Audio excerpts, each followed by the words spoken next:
昨天登上邮轮后，开启了一场感官飨宴之旅。首先登顶了下龙湾里的英雄岛，远眺360度的下龙湾美景。可惜天气不给力，白墙一片。接着我们换搭乘快艇，绕行下龙湾各个知名奇特的小岛，造访了好莱坞电影中的拍摄场景。然后我们到了一个与世隔绝的秘境——月亮洞，这里仿佛是凡人修仙的绝境。晚上回到了邮轮后，享受了一顿出乎意料的豪华法式料理。置身于浪漫灯火阑珊的夜晚，为下龙湾之旅的第一天画上了完美的句点。在下龙湾的船上睡一晚，非常的舒适，几乎感受不到任何的晃动。因为地形的关系，所以下龙湾这边几乎没有浪，感觉就很像睡在饭店一样的平稳。一早打开阳台，就有人划着舢板船在邮轮的四周围徘徊卖东西。看到时候我觉得还蛮新鲜的，第一次看到这种景象。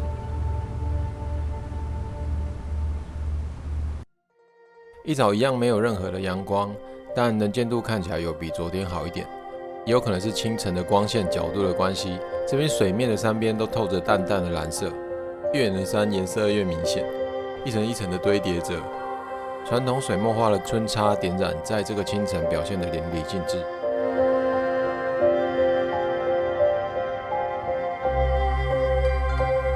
不知道是不是因为它有中国传统山水画的意境呢？这边早上好像很流行打太极拳，我看到别的船上都有人在打，我们自己也是有专业的老师带着你打一下。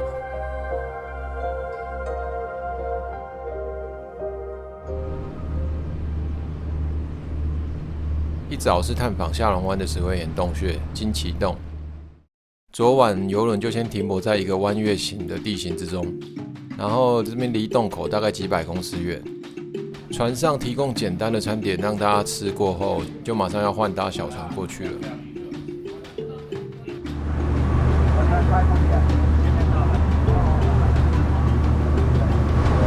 天早上的话是看到什么？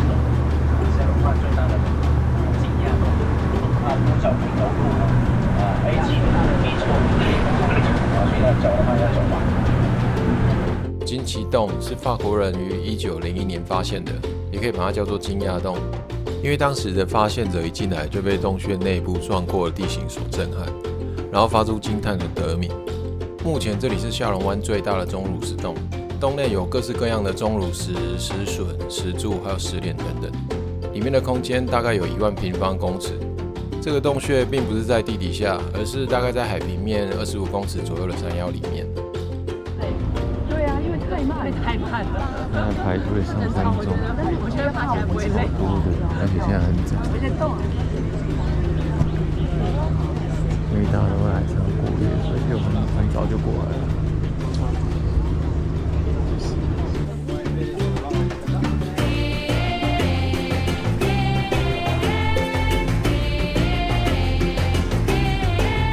还在晒，跟国五一样。对啊，你不是有看图片吗？看到图片，这也没有到地下，我们在攀升。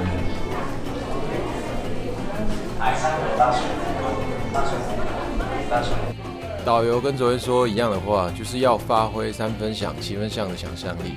他指着洞穴里面每个造型奇特的钟乳石，一一介绍这些岩壁上的石块，这一个长得像什么，这个长得像什么。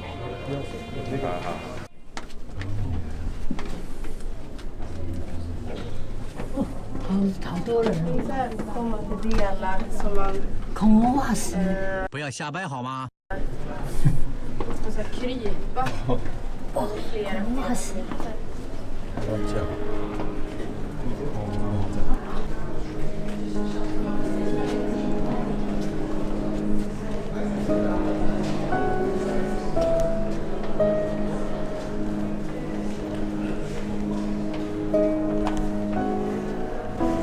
我怎么看都觉得很像金针菇。这边好大，哇塞！那边有一根那个鸡鸡，哇塞！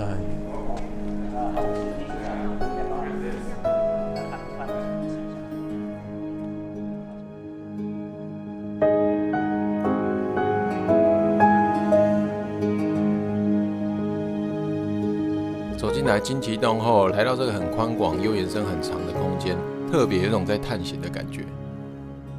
这边洞内打在岩壁上的光线，让这些岩石结构的凹凸有了更强烈的对比，也凸显大自然的鬼斧神工。可能是被黄色的光线染成整片的土黄色，加上从顶部延伸到地面的石柱，会让你觉得很像置身在伟大的遗迹里面。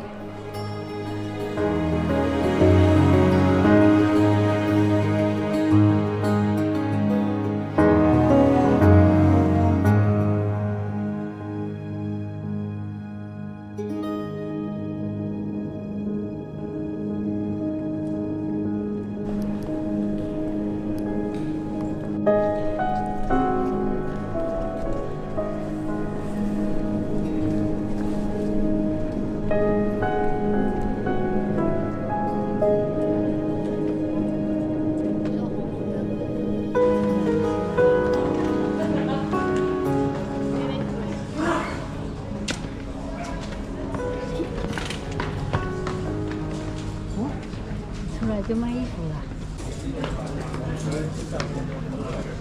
对啊。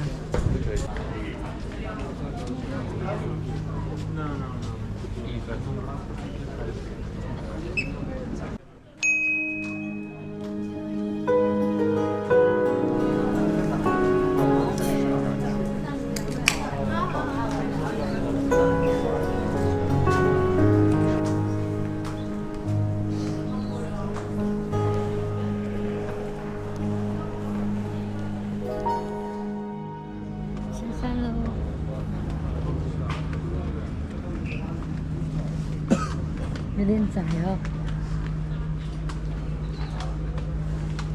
出来了，出来了！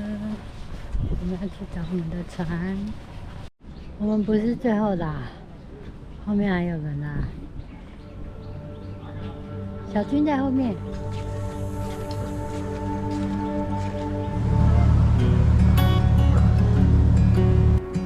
回到船上后，邮轮就准备要开回港口了。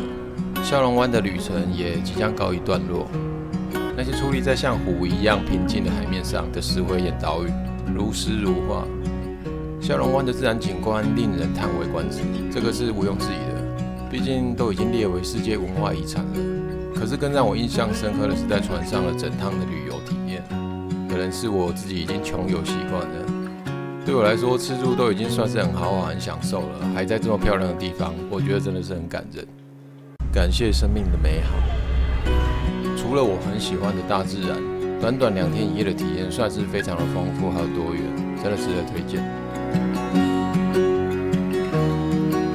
题外话，第一天我们刚到下龙湾的时候，是住在港口边的饭店。这边整块地是人工填出来的，然后在上面盖满了很整齐又很欧式5颜6色的房子，但大概60%以上都是空屋。我觉得这个也是一个很特别的景象。还有另外想推荐一下这个行程，就是一定要体验越式按摩，还有越式洗头。应该是说来越南这个是必排的行程。过程就是泡脚，然后加身体还有四肢、头部的深度按摩跟放松。然后同团的大哥直接在里面按到睡死打呼。因为河内的物价比较高，所以按摩的费用相对下龙湾来讲会比较贵，这是需要特别注意的。离开下龙湾后，回到了河内，喝完下午茶后，就是市区内的景点巡礼。36古街区也是重点行程，有点像来台北的外国人可能会去西门町啊，或者是龙山寺，差不多的意思。上工，他忘记他要上车了，是外国人。就一样那个站。这个36古街区范围很大，你可以选择搭人力车或者是电瓶车，先绕一下整个古街区，然后感受一下这边不同的氛围，还有这边的人文。整个古街给我的印象就是杂一个字，各种商品、各式各样卖的东西非常的杂，然后交通很杂，巷子不大，车子却很多，尤其是机车超多，街廓也很杂。房子大部分都是小小窄窄的，然后人也很杂。在这边你会看到来自世界各地的人，当然金头发的老外超多。我原本以为日本人在越南比较少，结果在古街区这边也遇到了日本的游客。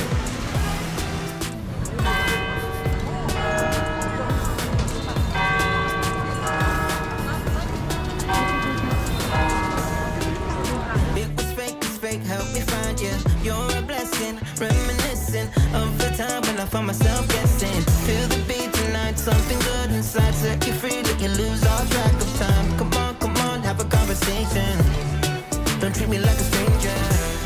You give me motivation, make my life vacation. 来越南，我有个任务就是买这个芒果软糖，还有 Maro 巧克力，这两样梨子我觉得都非常好吃，很推荐。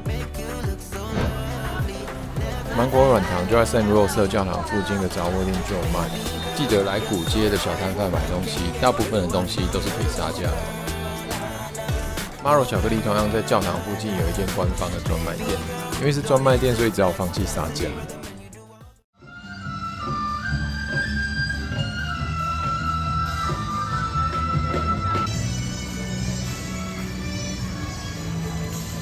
今天的晚餐是吃到饱的餐厅，叫做莲花餐厅。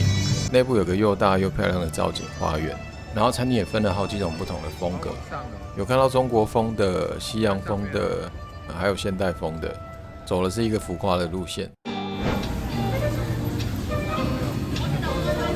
哇塞，那个鲑鱼耶！用台湾享食天堂来做比较的话，食物种类我觉得大约跟享食也差不多，但整个空间与单一食物的供给量大很多。是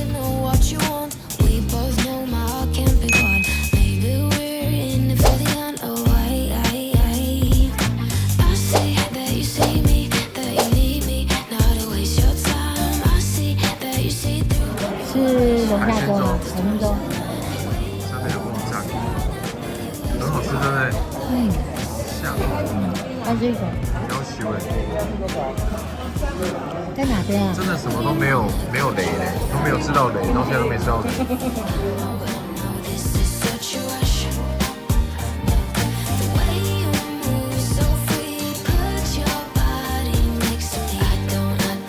回到越南首都河内，基本上我们也有参观市区内几个比较重要的景点，例如巴亭广场，也就是胡志明主席他曾经在这边朗读独立宣言的地方。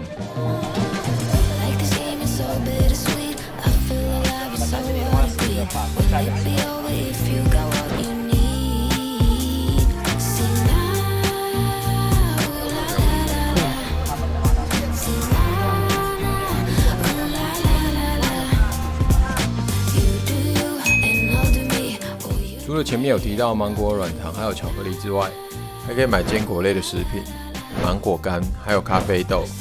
这边的麝香猫咖啡也是挺有名的。另外，越南还有一间连锁饮料店，叫做蜜雪冰城。东南亚国家有蛮多它的连锁店的，有卖饮料与冰淇淋，我觉得好喝又很便宜。这样没那么甜。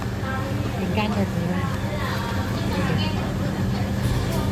所以这一间台湾没有，只有大陆有。不用，我再帮你找看看。另外比较特别的是，还有鸡蛋咖啡，做法看起来很像是把液态的鸡蛋糕直接倒进超浓缩的咖啡里面，口感非常的浓稠。简单来说，就是奶昔状的咖啡口味的鸡蛋糕。咖啡在上面。哦，看起来很特别，这奶油加超多的。太新的，你要可以直接吃哦。感觉有个肥的，好像加了一层奶油。因为越南盾金额都很大，所以最后来跟大家讲怎么快速的把它换成台币的方法。以35,000块越南盾来说，直接去掉后面3个零，然后再乘上1.3倍，就差不多是台币的价钱了。没有做到越式洗头，所以只能在机场做按摩椅，把越盾花一花。这样要多少钱？10分钟2万。 This is such a rush.